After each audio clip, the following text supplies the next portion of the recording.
이스라엘은 열매 맺는 무성한 포도나무였다라고 말합니다. 그런데 열매가 많을수록 우상의 제단을 많게 했고 또 땅이 번성할수록 주상이란 말은 아세라상을 말합니다. 주상을 아름답게 했다.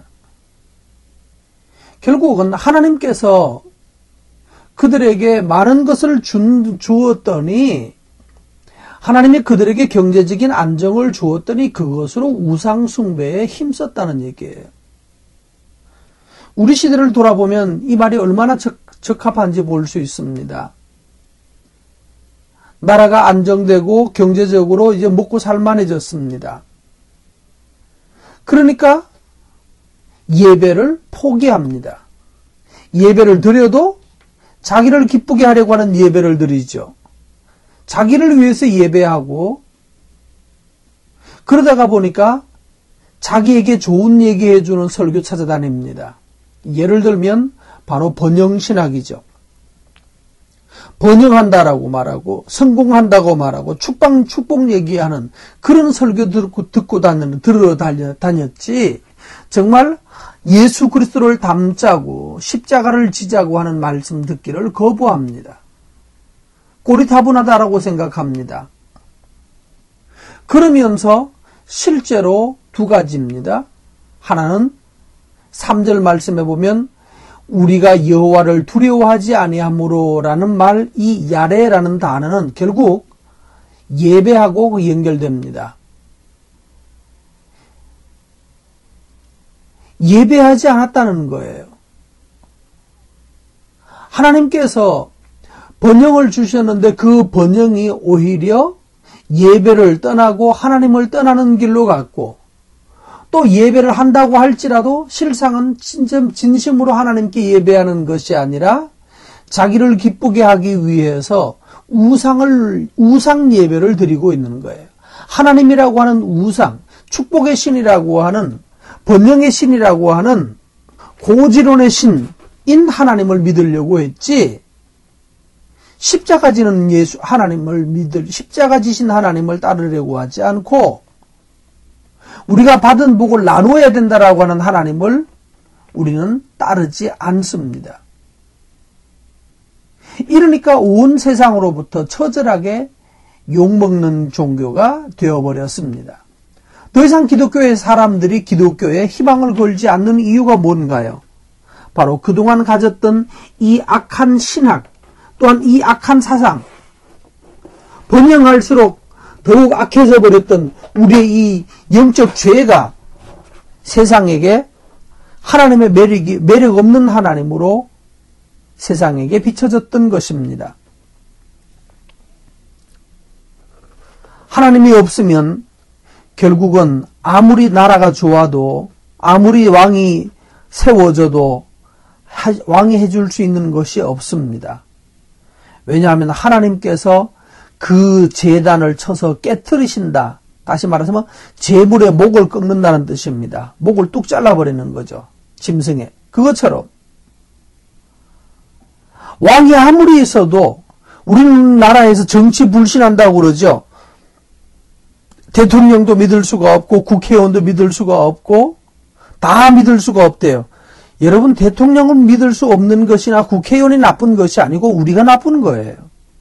우리가 악한 거예요. 왜 내가 악하다고 생각하지 않고 대통령이 나쁘다고 그럽니까? 그 대통령, 그 국회의원 뽑은 사람이 누군데요? 결국 내가 뽑았는데. 우리는 나는 문제가 없다라고 생각하고 자꾸 남에게 저 사람 때문이야, 대통령 때문이야, 나라 때문이야. 내가 지금 잘 살고 있는 것이 나라 때문 아닌가요? 그것이 바로 대통령 때문 아닌가요? 끊임없이 나의 문제를 나의 문제를 보지 않고 내 죄를 깨닫지 못하니까 끊임없이 다른 사람들을 향하여서만 나쁘다라고 말하는 것. 3절에 그들이 깨달은 것이 겁니다. 하나님께 예배하지 않는 사람은 왕이 우리를 위하여 무엇을 하리요 하는다. 결국 왕이 있어도 쓸모가 없고요. 하나님이 축복하지 않으시면 왕이 있든 없든지 왕이 있다고 해도 아무런 행복의 근원이 될 수가 없습니다. 보세요. 4절에 보면 그들이 거짓 맹세하고 재판에는 아주 악독한 재판이 일어나고, 그래서 하나님께서 사마리아의 주민이 섬기던 베다윈 송아지를 하나님 부셔버리고, 그게 부서지니까 제사장도 슬퍼한다고 말합니다. 자, 오늘 여러분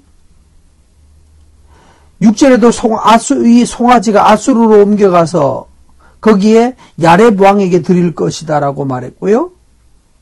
8절에 보면 야웬 신당이 파괴된다라고 말했습니다. 자, 이것이 요즘 어떻게 적용되고 있나 생각해 보면, 우리에게 축복을 말하던 그런 지도자들, 영적 지도자들, 뭐 영적인지 아닌지 사실 영적 같지는 않습니다만 제 보기에는 우리에게 축복을 말하던 기독교 종교 지도자들, 번영을 설명하면서 이렇게 해서 번영한다고 축복받는다고 말하던 사람들, 빨리 기도하고 뭐해서 고지를 하나님께서 주신다라고 말하던 그 사람들의 결과가 어떻게 되는지 보라는 말이에요. 그들이 정말로 칭찬받고 있는가? 그들이 정말 존귀함이 있는가? 오히려 나이가 들고 그 죄가 드러나고 나니까 오히려 가장 지독하게 악한 사람이라고 증명되어 있지 않습니까? 다시 말하면 그것이 그 제사장들이 슬퍼할 것이다. 왜? 영광이 떠났기 때문에. 그들이 사역하는 동안에는 자기들이 가르치는 번영 신학 때문에, 축복론 때문에, 고지론 때문에 대단히 훌륭한 것처럼, 진정한 하나님의 종인 것처럼 그렇게 여겨지고 살았는데, 얼마 안 가서 지나놓고 시간 지나고 나니까 그들의 죄악이 하나씩 드러나기 시작하고, 그들의 영광이 떠나가는 것이 증명되기 시작할 때는 오히려 저런 것이 목사였대 라는 말로, 저런 것이 지도자였대, 저런 것이 장로였대 라는 말로 오히려 기독교 비난의 가장 중요한 이슈가 되고 거리가 되는 그런 삶을 살고 있지 않습니까? 그게 바로 5절부터 8절에 말씀하고 있는 것입니다. 그래서 나중에 뭐라고 말하는가 하면, 산이여 나의 부끄러움을 가려달라고, 산이 나한테 무너져서 나의 부끄러움을 가려달라고. 아마 어떤 지도자들은 빨리 하나님이 나를 죽여주시기를 기다리는 사람도 있을 것입니다. 그래봤자 지옥 가겠지만, 부끄러운 게, 늙어서 나이가 들어서 내 평생 하나님의 은혜로 살아왔고 하나님의 은총 속에 살았다고 고백, 늙어질수록